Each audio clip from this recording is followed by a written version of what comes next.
G আপুনি ইমান বেয়া মনৰ মানুহ ইমান নিজ মানসিকতা সকলোটো এফালৰ পৰা শেষ কৰিলেই এতিয়া মোৰ দেহাটোৰ ওপৰতো আপোনাৰ বেপাৰ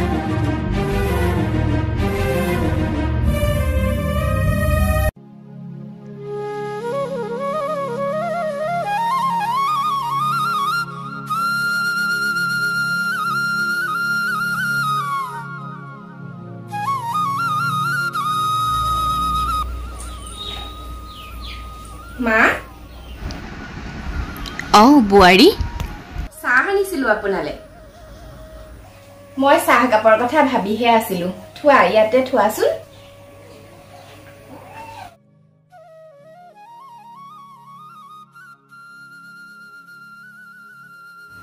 তুমি গা পা ধুই আজৰিয়ে খলা মই আকৌ তুমি উঠা নাই বুলিহে ভাবিছিলো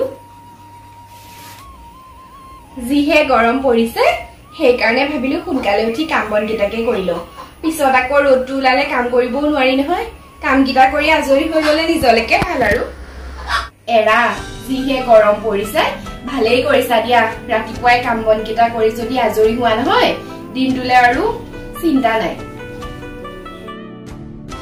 বাৰু বুৱাৰী ই উঠিলেনে বাৰু তাক মাতাচোন তাৰ লগত দৰকাৰী কথা দুটামান আছে মা এখেত নাই নহয় ৰাতিপুৱাই ওলাই গ'ল ইমান ৰাতিপুৱাইনো ক'ত গ'ল সি ক'ত যায় কি কৰে আপুনি জানেই দেখোন সকলো মই ক'লেতো মোৰ কথা নুশুনে ৰাতিপুৱা 5টা বজাতেই ওলাই গৈছে হেৰা সি যে ডাঙৰ হৈ এনেকুৱা হ'ব মই সপোনতো কল্পনা কৰা নাছিলো কাৰো কথা নুশুনে বাৰু মা সেইবোৰ বাদ দিয়ক আপুনি চাহকাপ খাই লওক আৰু ভিতৰত মোৰ কাম দুটামান আছে মই কৰি আজৰি হৈ লওঁগে ঠিক আছে যোৱা তুমি কাম কেইটা কৰি লোৱাগে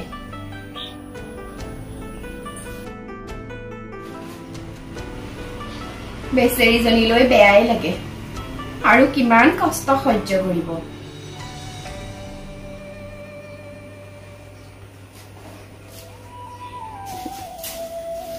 উৎপল তই ৰাতিপুৱাই ক'ত গৈছিলি ঐ বুঢ়ী মই ক'ত গৈছিলো তোক কিয় লাগে মই তোৰ মাৰ হয় সৰুৰ পৰা কিমান কষ্ট কৰি ডাঙৰ কৰিলো এতিয়া তই কথাই কথাই বুঢ়ী বুঢ়ী বুলি মোক কথা নকবি বাদ দে এনেই মাথা চাথা বেয়া হৈ আছে ইমান টকা হাৰি আহিছো ঐ ভাত দে শুনিছনে নাই ক'ত মৰিলি ডাঙৰ হৈ এনেকুৱা এটা কুলাংগাৰ হ'ব বুলি জনা হলে সৰুতে বিষ খুৱাই মাৰি পেলালো হয় শুনিছনে নাই ক'ত গলি সোনকালে ভাত দে ভোক লাগিছে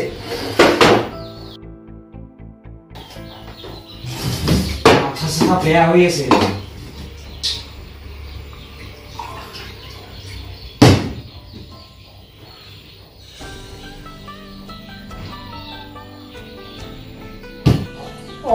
এখেত আহি পালেহি মোৰ দেখোন ভাতেই নহল হিনেইলে গেলি পাৰিব এতিয়া এটা কাম কৰো চাহ কাপকে দি লওঁ আৰে এতিয়ালৈকে কোনো কাম হাৰাই নাই ঐ কি কৰি আছ শুনিছনে নাই সোনকালে ভাত দে এনেই মাথা বেয়া হৈ আছে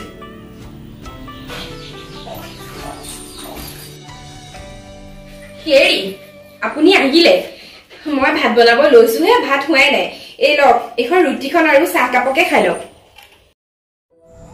ঐ এতিয়া কেইটা বাজিল গম পাইছনে নাই 12:30 বাজি গ'ল এতিয়া তই মোক এই ৰুটিখন দিবলৈ আহিছ ভাত কি হ'ল ভাত বনাই আছো এই হ'ব এতিয়া আৰু অকণমান ৰ'ব আপুনি ৰুটিখনকে খাই লওকচোন গৰমো বেছি যে মই লাহে লাহে বনাই আছো ভাতকেইটা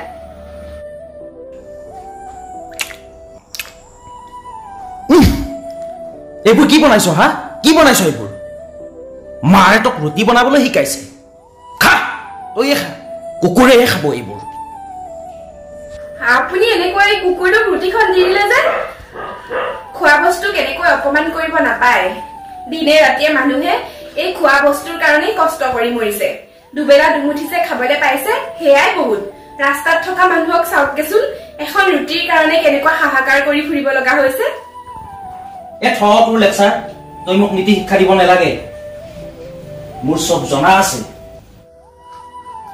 এতিয়া তই মোৰ চকুৰ আগত তই থাকিব নালাগে সোনকালে আঁতৰ হ যা ইয়াৰ পৰা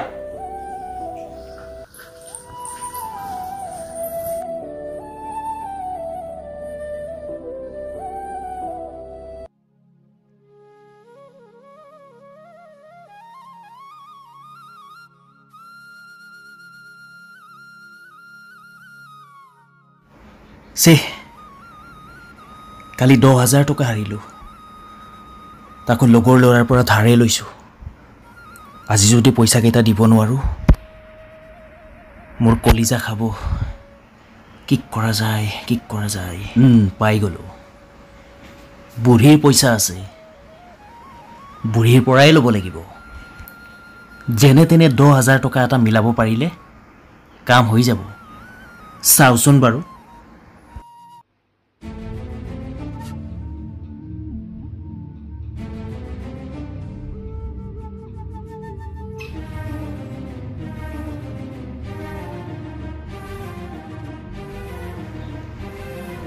वाह बहुत पैसा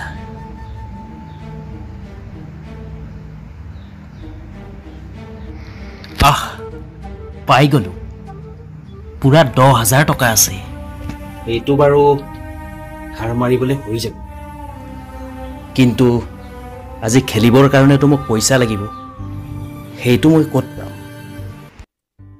নাই কিবা এটা কৰিব লাগিব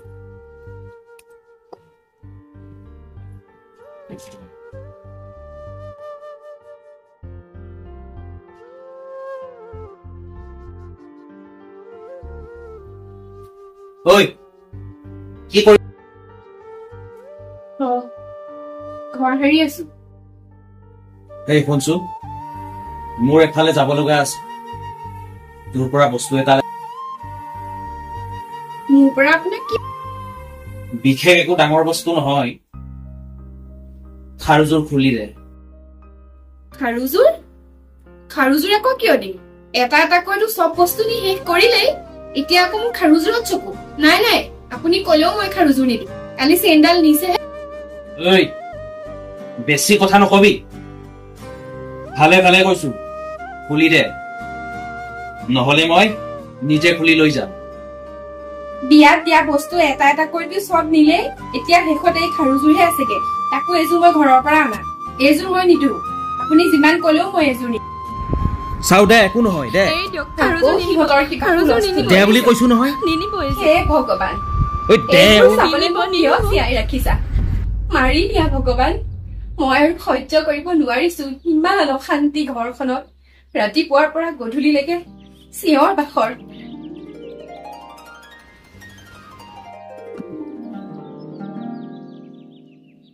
কি হল ক'ত যাও তই আৰে মই ক'ত যাও তোক কিয় লাগে হা মোৰ কাম আছে মই যাও সালা অপদাৰ্থ এইবোৰ চাবলৈকে মই জীয়াই আছো মা দেউতাক সন্মান কৰিব নাজানো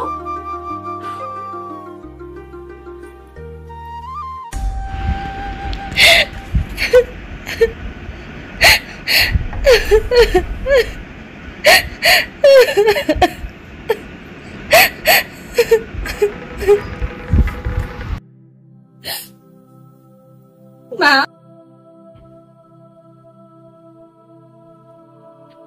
মই সকলো শুনি আছো বোৱাৰী কিন্তু কি কৰিম মই তেখেত ঢুকুৱা আজি ইমান বছৰ হ'ল তথাপিও এজন শিক্ষক হিচাপে এতিয়াও নাম আছে শিক্ষক শিক্ষয়িত্ৰীৰ ল'ৰা হৈ যে সি এনেকুৱা হব মই কল্পনাই কৰিব পৰা নাছিলো গোটেই জীৱনটো বেলেগৰ ল'ৰা ছোৱালীক শিক্ষা দিওঁতে আজি নিজৰ ল'ৰা মা আপোনালোকে জানি শুনি বাৰু তেখেতৰ লগত কিয় বিয়া কৰাই আনিলে সকলো জানিও আপোনালোকে এনেধৰণে মোক বিয়া পাতি আনিব নালাগে তুমিও বহুত কষ্ট পাইছা বোৱাৰী মই জানো তোমাক বহুত কষ্ট দিছো ভাবিছিলো বিয়াখন পাতি দিলে সি সলনি হব। লগ এটা পালে অন্তত বেয়া সংবোৰ এৰিব, বেয়া অভ্যাসবোৰ এৰিব, সেই বুলিহে তোমাক বিয়া পাতি আনি দিছিলো। কিন্তু ভবা নাছিলো সি যে এনেকুৱা হৈ। প্ৰত্যেক মাক দেউতাকৰ সেইটোৱে ভুল। মাক দেউতাকে ভাবে লোকৰ ছোৱালীজনী আনি দিলে লৰাটো সলনি হব। আচলতে কথাটো তেনেকুৱা নহয় মা। যাৰ যি চৰিত্ৰ সি কেতিয়াও সলনি নহয়। আপুনি যদি সকলোবিলাক জানিছিলে তেখেতক শুধৰণি কৰাৰ চেষ্টা কৰিব লাগিছিলে, বিয়া পতা নহয়। আজি মই কি পালো? ঘৰত যদি মই বিয়া নোখোৱাকৈ থাকিলোহেঁতেন, মানুহে দুদিন কলেহেঁতেন, সেইখিনি সহ্য কৰিব পাৰিলো হয়। কিন্তু বিয়া হৈ আহি এতিয়া মই গোটেই জীৱন কান্দিব লাগিব। এনেকুৱা জীৱন এটা পোৱাতকৈ বিয়া নোহোৱাকৈ থকাই ভাল।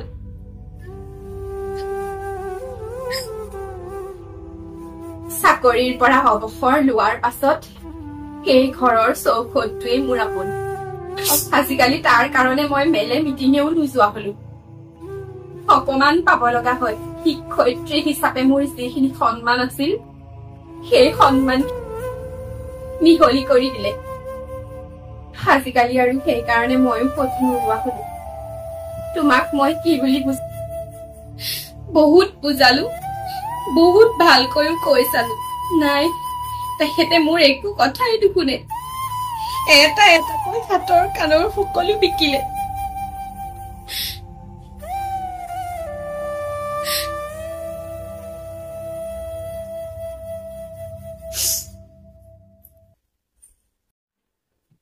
জীয়াই থকালৈকে আৰু যে কিমান কষ্ট পাব লাগিব সেয়া ভগৱানেহে জানে। তেখেত ঢুকালে ভালেই হল, অন্তত এইখিনি নেদেখিলে। মই এইবোৰ দেখিবলৈকে জীয়াই আছো।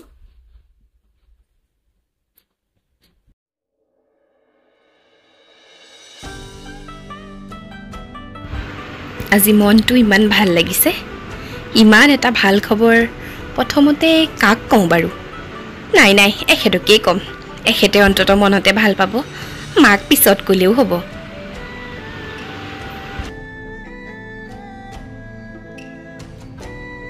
কিয় আজি দেখোন বৰ ফূৰ্তিত আছ? কিবা ভাল খবৰ আছে নেকি? আপুনি আহিলে? ভাল খবৰ এটা আছে। আপুনি অহা কাৰণে। কি ভাল খবৰ? তাৰমানে তই পইচাটো পাই গলি ন? মই যে কৈছিলো তই গোটৰ পৰা পইচা লবলৈ 50,000 টকা, তই মানে পাই গলি ন? দে সোনকালে ৰবচোন, ভাল খবৰ মানে কি অকল পইচাহে নেকি? আপুনি যে সকলো সময়তে অকল পইচাই চিনি পায়। পইচা নহয়, তাতোতকৈও এইটো ভাল খবৰ। আপোনাৰ আৰু মোৰ কাৰণে খুবেই ভাল। হে কি কৈছ? পইচাতকে ভাল খবৰ মোৰ বাবে একো হ'ব নহয়। মোৰ বাবে কেৱল পইচাই ভাল খবৰ। বাৰু তথাপিও কচোন কি ভাল খবৰ? মানে মই কি? এইটো ভাল খবৰ? নাই এতিয়াই শুন, মানুহে গম নাপাওতে সোনকালে তই ডাক্তৰৰ ওচৰলৈ ওলা। আপুনি এইবোৰ কি কৈছে? মানুহে গম পালে কি হব? আপোনাৰ মোৰ সম্পৰ্কটোতো অবৈধ নহয়। বিয়া হোৱা আজি 3 বছৰ হল। 3 বছৰৰ মূৰত ইমান এটা ভাল খবৰ আহিছে। মই কিয় ডাক্তৰৰ ওচৰত যাম? মই নাযাওঁ ডাক্তৰৰ ওচৰত। নাযাও, ৰহ, তোৰ ব্যৱস্থা মই সোনকালে কৰি আছো।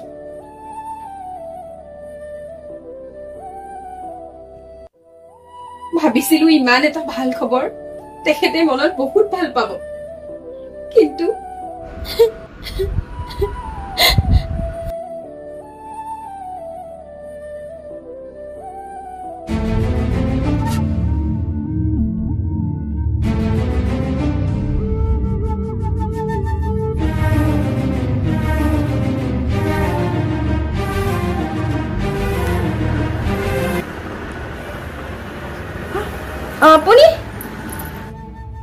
আপুনি মোৰ ভিডিঅ' কিয় কৰিছে? কেতিয়া আহিলে আপুনি? এনেকৈ নিজৰ পত্নীক ভিডিঅ' কৰিবলৈ আপোনাৰ কিহে পাইছে? বন্ধ কৰক, কেমেৰা বন্ধ কৰক। মই তোক চাবলৈ ভিডিঅ' কৰা নাই, তোকনো মই কি চাম? এই ভিডিঅ'টো মই যদি মোৰ লগৰ দুজনমানলৈ পঠাই দিওঁ, মোক লগে লগে 5,000 টকা পঠাই দিম। তই কি বুজিবি? আপুনি ইমান বেয়া মনৰ মানুহ, ইমান নিজ মানসিকতা। সকলোতো এফালৰ পৰা শেষ কৰিলেই এতিয়া মোৰ দেহাটোৰ ওপৰতো আপোনাৰ বেপাৰ। বাদ দে তোৰ লেকচাৰ, কি হ'ব? একো নহয়, তোৰ ভিডিঅ' এটা চালেই জানি তাৰ বিনিময়ত যদি মই টকা 5,000 পাওঁ, কি? মোবাইলটো মোক দিয়ক, ভালে ভালে মোৰ ভিডিঅ' ডিলিট কৰক, নহলে কিন্তু মই মাক কৈ দিম সকলো কথা। ডিলিট কৰিব লাগে? ৰ ডিলিট ভালকৈ কৰি আছো, কি কৰিবি যা।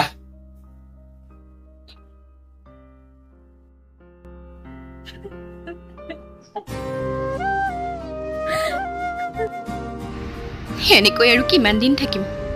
মই আৰু জীয়াই নাথাকো, মৰি থাকিম। নাই নাই, মই নমৰো। সকলো সমস্যাৰ সমাধান কেৱল মৃত্যু নহয়। ভগৱানে ইমান এটা ধুনীয়া জীৱন দিছে, মই জীয়াই থাকিবই লাগিব। মই মৰি গ'লে কি হ'ব? সিটো একেই থাকিব। মোৰ জীৱনটো মই ধ্বংস নকৰো, তাতকৈ ইয়াৰ পৰা মই গুচি যাম।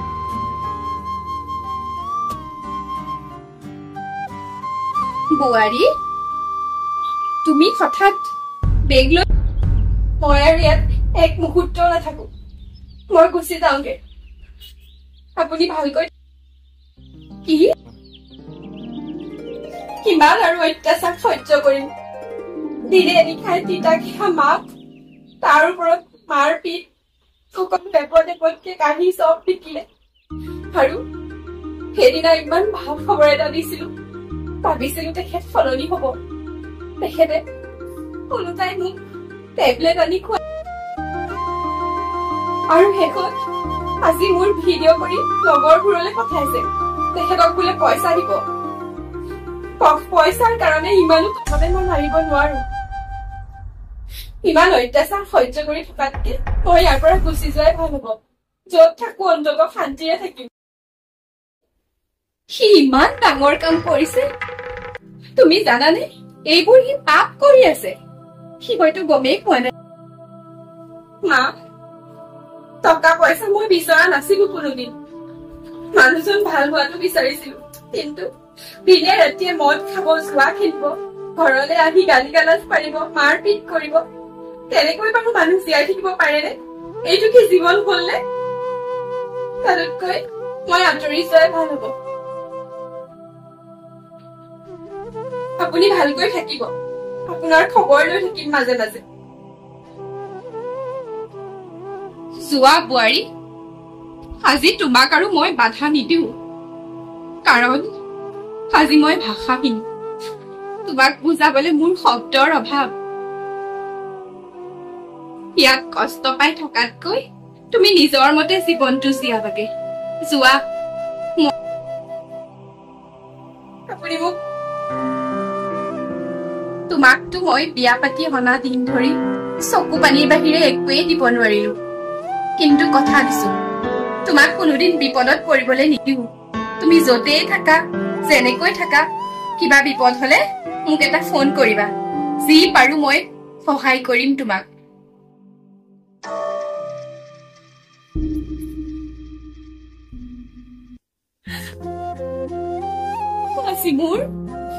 আজি মোৰ বুকুখন বিষাই গৈছে, কিন্তু কান্দি কি লাভ? কাৰ বাবে মই কান্দিম? জুৱা আৰু মদৰ কাৰণে তিল তিলকৈ এখন সংসাৰ ধ্বংস হৈ গল। তথাপিও তাৰ কোনো অনুশোচনা নাই।